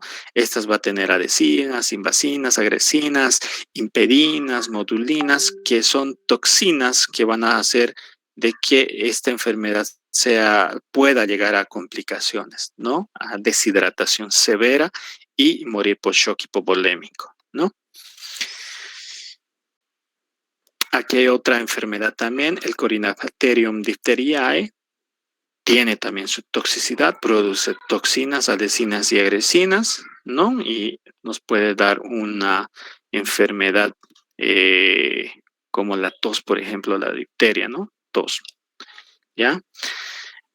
Bien, hasta ahí es lo que es nuestra flora bacteriana normal y nuestras defensas de nuestro organismo, ¿no? Tenemos las defensas. Está nuestras defensas externas, todo lo que es la piel, los ojos, la boca, etcétera, ¿no? El intestino. Y nuestras defensas internas, ya que son nuestro sistema inmunitario, ¿no? Nuestro sistema inmunitario. ¿Hasta ahí alguna pregunta? ¿Se durmieron? ¿O no entendieron nada? No, doctor. Seguimos, Guido. Entendemos, sí. Seguimos Vamos, doctor. Bien explicado. Bueno, espero que me hayan entendido, si no voy a volver a explicarles. Bueno, nos faltan 15 Doutor, minutos. tenho uma pergunta. Vamos, Poliana, vamos com a pergunta. Em relação ao amônio nas alterações do sistema nervoso central, em la encefalopatia hepática, qual é a relação com a bilirrubina? Que em alguns livros habla que o aumento da bilirrubina que passa ao sistema nervoso central que se vai ocorrer a encefalopatia. E o amônio vem depois ou antes desse aumento, dessa passagem para o sistema nervoso central? Bien, bueno, cuando hablamos una encefalopatía hepática se refiere a la producción de bilirrubinas, ¿ya? Hay un aumento, ¿no?, en la producción de bilirrubinas. Entonces lo que va a producir es un kerníterus, ¿no? Kerníterus. Entonces es un incremento importante de bilirrubinas, ¿no? Y esta puede afectar al cerebro. Ahora el amonio. Estos pacientes con cirrosis hepática van a tener dificultad en la alimentación, ¿no? No van a poder consumir agua. O sea, estoy hablando de fases ya terminales de cirrosis hepática, ¿no? Entonces hay alta producción de amonio. ¿Por qué? Porque él no va a poder alimentarse, no va a poder tomar líquidos, va a tener una alteración a nivel intestinal. Entonces hay producción alta de amonio. Este amonio se va a pasar a la sangre y de la sangre va a pasar al sistema nervioso central y va a producir alteración también a nivel del sistema nervioso central, ¿no? Gracias. ¿Alguna pregunta, un comentario? ¿Qué les ha parecido la clase? ¿Aburrida? No, doctor. Muy interesante, doctor. Muy interesante, doctor. Muchas dudas que uno tiene que sacarlas prácticamente. Tiene que ser este día, ¿no? Para aprender todo sobre el sistema inmunitario. Bien, es interesante, Doctor, es apasionante. Marcos. Entonces, esa clase habla muchas cosas de inmunología y también microbiología, todo dentro de las patologías, ¿no? Las enfermedades, infectología y todo. Así es algo interesante, cómo nuestro cuerpo normalmente se defiende, nosotros ni sabemos siquiera que nos está defendiendo de ciertas cosas, ¿verdad?, que existen en el ambiente.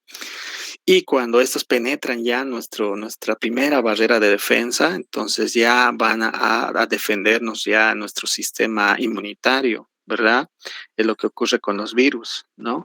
Entonces ahí van a ir a atacar ya el sistema inmunitario para tratar de contener y que se repliquen los virus u otros patógenos. Entonces es muy, muy interesante y apasionante también cuando uno va indagando y sobre todo entendiendo poquito a poco acerca de la inmunología. Lamentablemente no está en nuestro pensum de la carrera inmunología, ¿no?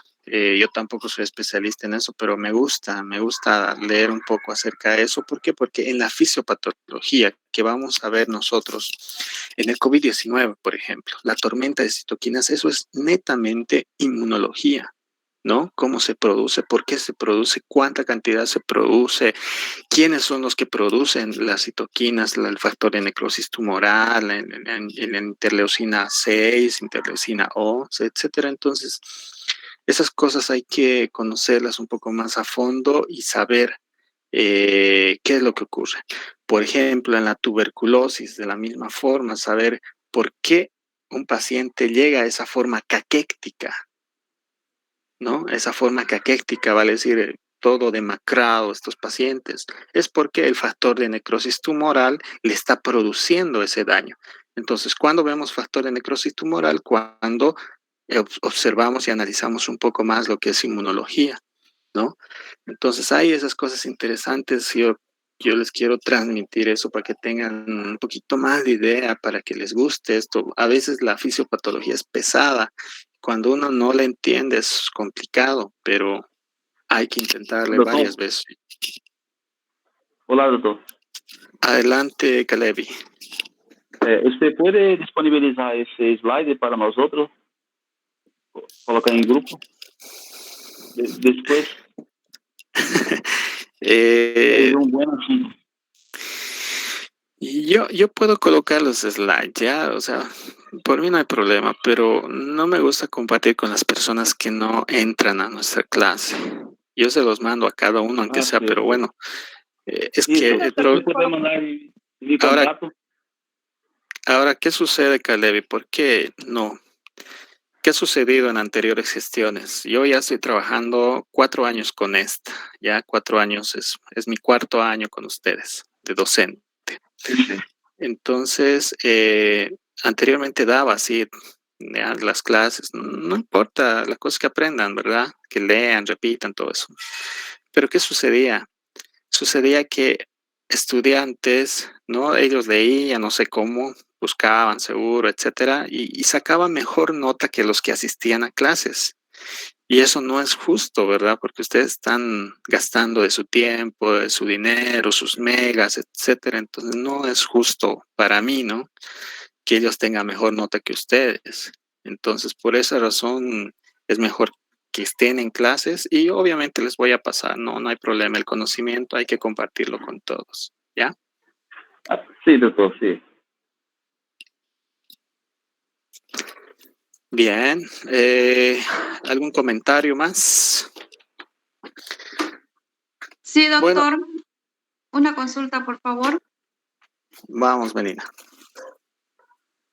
Más o menos para que tengamos una idea, ¿no? Respecto ya a la investigación, al tema de inicio que usted nos estaba comentando. ¿Cuántas personas, cómo conformaríamos los grupos, cuáles serían los pasos a seguir, ¿no? El perfil de proyecto que tendríamos que realizar, o eso más adelante nos irá a mencionar. Bien, Melina. Yo primero vayamos por recolección de datos. Yo necesito para dividir, por ejemplo, en Basilea, ¿cuántos se han vacunado? ¿Ya cuántas personas vacunadas hay? De eso yo voy a dividir. Pues no a todos vamos tal vez a poder hacer seguimiento. Durante ese seguimiento algunos pueden morirse, yo qué sé, otros pueden irse a otro lado. Entonces vamos a tener siempre un factor pérdida, ¿no? Entonces yo necesito tener primero esos datos en Cobija, en Pánota, en cuántos se han vacunado, en Basilea, en Pernambuco, así, o sea, vamos yendo y de esos vamos a tomar una pequeña muestra, no va a ser grande, no va a ser a todo, ¿no? Yo qué sé, unas 20 personas de cada lugar o 30, dependiendo del número de vacunados.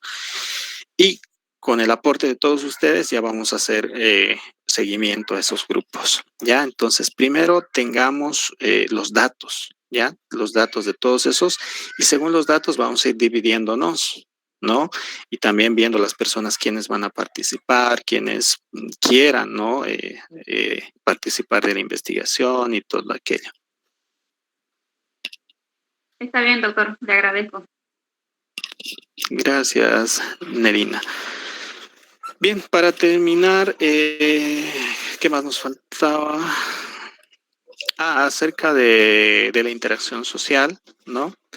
Eso habíamos hablado la anterior vez también, para ya ver la posibilidad de apoyar a este centro de medicina tropical o de enfermedades tropicales aquí en el Roberto Galindo, ¿no?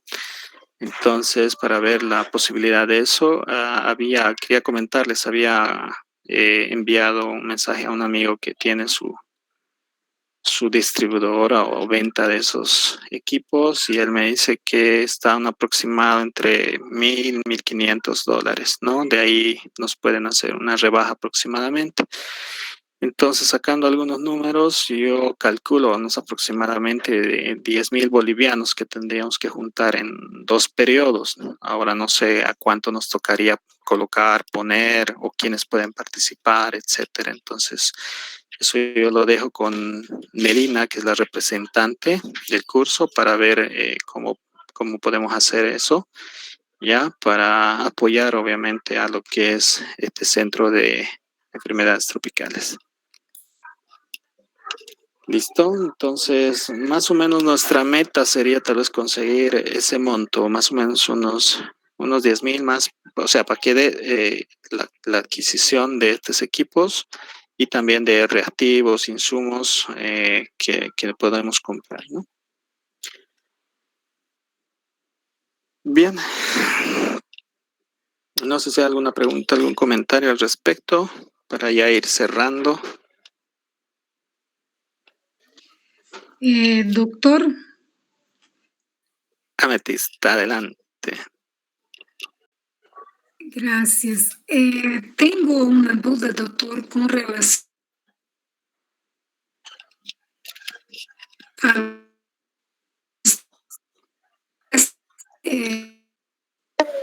no se escucha, Ametista. Siendo Está entrecortado. ¿Se escucha? ¿No? Mi irmã deu ruim aí. Ahora mejoró. Sí. Está mejor, ¿me adelante. escuchan? Ya Sí, me está mejor. dijo, bueno. Quisiera saber, usted como infectologista y su experiencia ahí por Bolivia, por donde usted está, con relación a los exámenes del COVID, ¿no? Unos están haciendo el swab, que es aquel de las narinas, ¿no es cierto? Otros hacen el PCR, el PCR y el otro hace este tipo que es teste rápido. Y me surgió una curiosidad porque tengo un amigo que es odontólogo, él hizo el swab y le ha dado 2 líneas, ¿no? Que es interpretación de positivo. Luego él se ha ido al hospital y hizo un otro examen, creo que fue el PCR, y ahí ha dado negativo. Y de ahí me surgió la curiosidad, ¿será que en esos exámenes hay algún tipo de antígenos que son sensibles, no sé, al calor, al frío, a la temperatura? No sé qué pasará. Pero, ¿qué dice usted al respecto de esos exámenes del COVID que está ocurriendo? Porque hay varios tipos, ¿no es cierto? Gracias. Bien, perfecto. Hablando del COVID-19, ya, primero es importante conocer la historia natural de la enfermedad, ¿no? Porque tiene periodos, ya, tiene periodos. En estos periodos va desde el contacto que hemos tenido con algún paciente COVID, ¿no?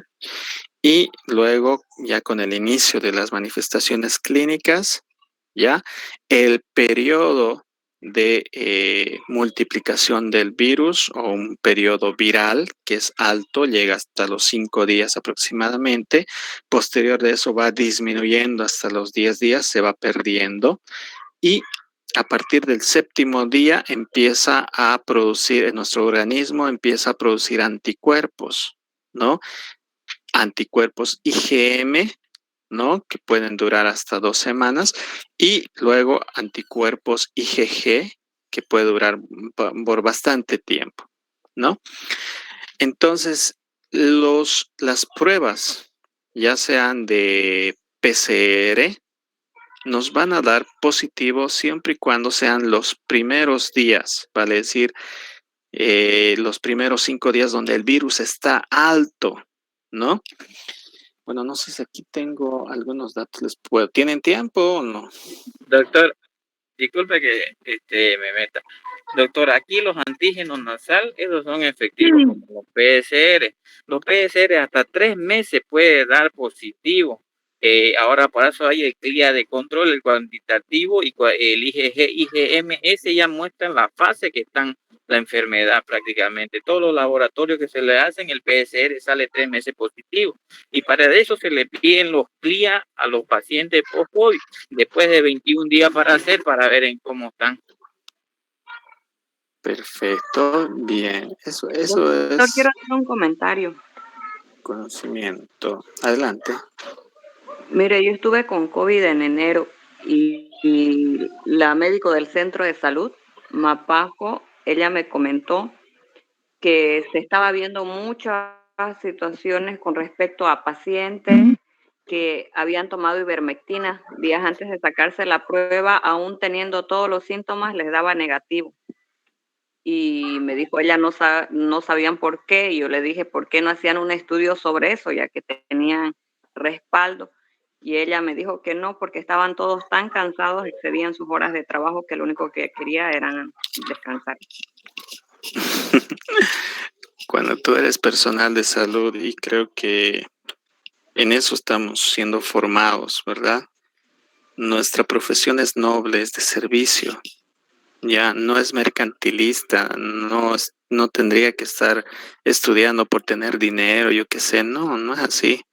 Nuestra profesión es noble, es sencilla, ¿no? Y desde servicio, de servir a la población, de servir a los necesitados, de atenderlos con cariño, con honestidad, etcétera. Entonces, ciertamente hay dificultades, ¿no? En los centros de salud, etcétera, pero eso es más porque no se informan. Simplemente leen del WhatsApp o del Face algunas cosas, pero no es así. Nosotros como estudiantes de medicina, peor de 4º año, y de infectología y medicina tropical, tenemos que basarnos en casos clínicos, ¿no? Y en artículos científicos. Eso es lo único que nos va a dar a nosotros orientación al respecto de utilizar nuevas técnicas, de utilizar nuevos protocolos, tratamientos, etcétera. Ya, porque con estas enfermedades nuevas no está dicho nada, ¿no? No está dicho nada. Cada vez va cambiando la enfermedad, cada vez se va haciendo más agresiva, va mutando. A algún momento tal vez incluso los niños van a llegar a enfermar grave, ¿no? Entonces, no sabemos la evolución de esta enfermedad. Estamos viendo diferentes cepas, diferentes mutaciones. Entonces, estamos conociendo la enfermedad. Y para conocer esta enfermedad tenemos que hacer investigación. Hay mucha gente que pone en el WhatsApp chismes, cosas así, que no van al caso. Y no es eso información. No es eso información. Peor para nosotros profesionales de salud o estudiantes de medicina, ¿no? Leamos artículos y justamente estos artículos vamos a leerlos el día jueves, ¿no? Tienen ya una tarea. Vamos a leer unos artículos.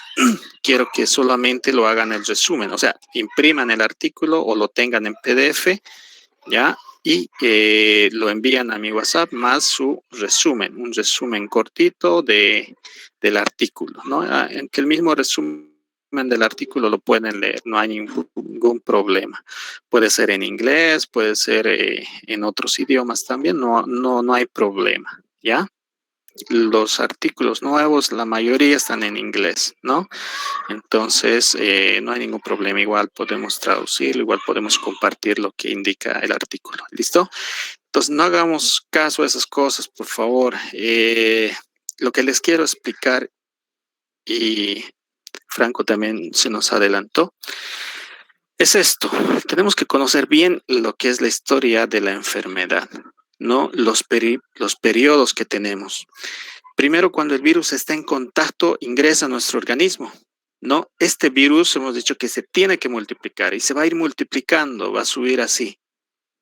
Se va a ir multiplicando hasta el día 5 aproximadamente, y del día 5 va a disminuir hasta el día 10, ¿no?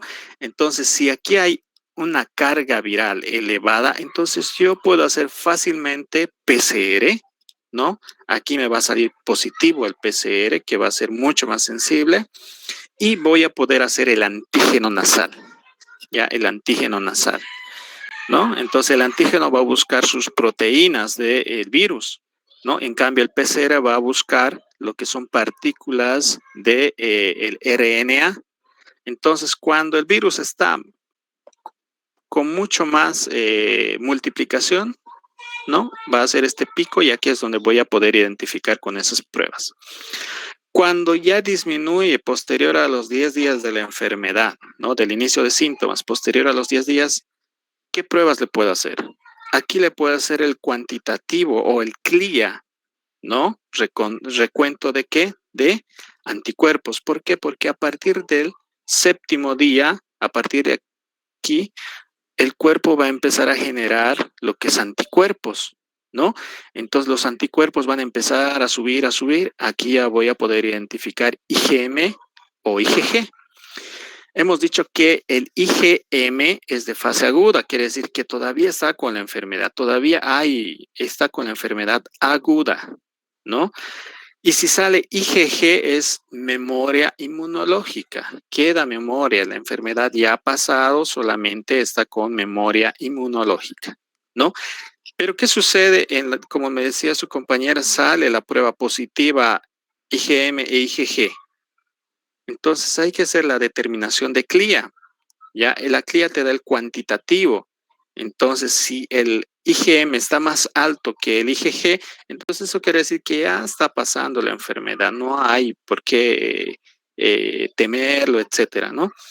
Pero si sale IgM elevado, entonces quiere decir que todavía está con una fase aguda de la enfermedad, pero va a ir pasando. ¿Listo? Para eso nos sirve diferenciar en qué momentos yo le puedo hacer la prueba. Porque si le hago aquí un antígeno nasal después de los 10 días, obviamente que va a salir negativo, un falso negativo, ¿no? Ahora, si yo le hago una cuantitativa aquí, no hay anticuerpos, me va a salir negativo, ¿verdad? Entonces, por eso es bien importante conocer este periodo, los periodos de la enfermedad para poder hacer el diagnóstico. Ahora, no se confíen, ojo, no se confíen con las pruebas rápidas.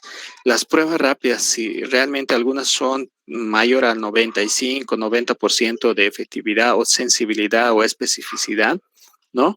Entonces, aparentemente son buenas, pero no sabemos cómo lo están manipulando, si las condiciones ambientales son las mismas, si son chinas, si son americanas, etcétera. Entonces, hay ciertos factores que van bajando la calidad de las pruebas, ¿no?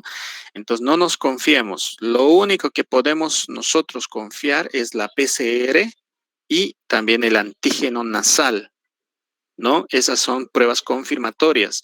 Las de CLIA y las pruebas rápidas generalmente son para hacer seguimiento, la evolución del paciente, ¿no? Para ver si ya está curando o no, o sigue con la enfermedad. ¿Preguntas? Sí, doctor, efectivamente las pruebas rápidas son totalmente negativas, va a salir, como usted dice, diferentes laboratorios que tiene, entonces van a salir algunos laboratorios buenos como otros malos, pero lo más efectivo sería la cuantitativa, antígeno nasal y el PCR. Perfecto. Gracias, doctor. Gracias. Bueno, gracias a todos ustedes.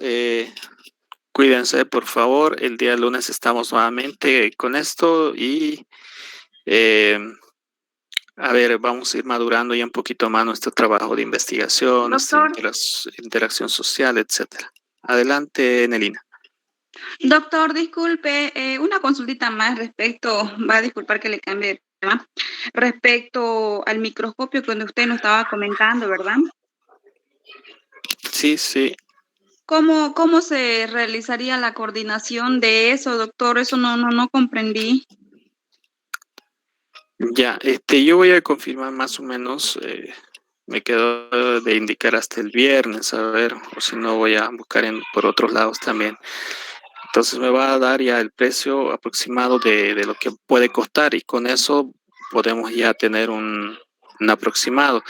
Y lo que me había indicado era de que aproximadamente está entre $1,500, ¿no? El microscopio de una marca, no me acuerdo la marca, pero tal vez se lo puedo enviar en fotito, ¿ya?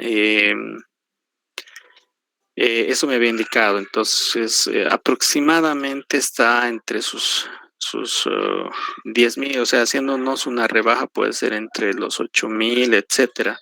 Entonces, más los insumos que vamos a adquirir, lancetas, portaobjetos, algunas cositas más. Entonces, yo creo que más o menos nuestro presupuesto estimado, ¿no? Sería por lo menos de unos entre 9 o 10,000 bolivianos. Entonces, eso yo les voy a confirmar y te voy a enviar un mensaje en el INA para indicarte eso y después ya ustedes puedan coordinar y ver la forma de ver cómo podemos pagar en parcelas, parcelados, etcétera, ¿no?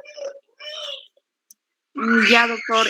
También tendríamos que coordinar entonces lo que había mencionado también del pintado, ¿no? Del frente. Así es. Entonces, eso también, no sé, o podemos hacer imprimir un banner y que lo coloquen también, sería, pero casi no dura mucho el banner, ¿no? Pero bueno, podemos ver la posibilidad también esa. ¿Listo? Entonces, yo creo que, a ver, le voy a decir que incluso nos rebaje un poco más para poder alcanzar, ¿no? Para poder alcanzar. ¿Listo? Está bien, doctor. Entonces voy a esperar la información para comunicar a mis compañeros. Gracias, doctor. Perfecto. ¿Alguien no ha subido su nombre al chat? Porque esta clase tiene su valor, ya saben.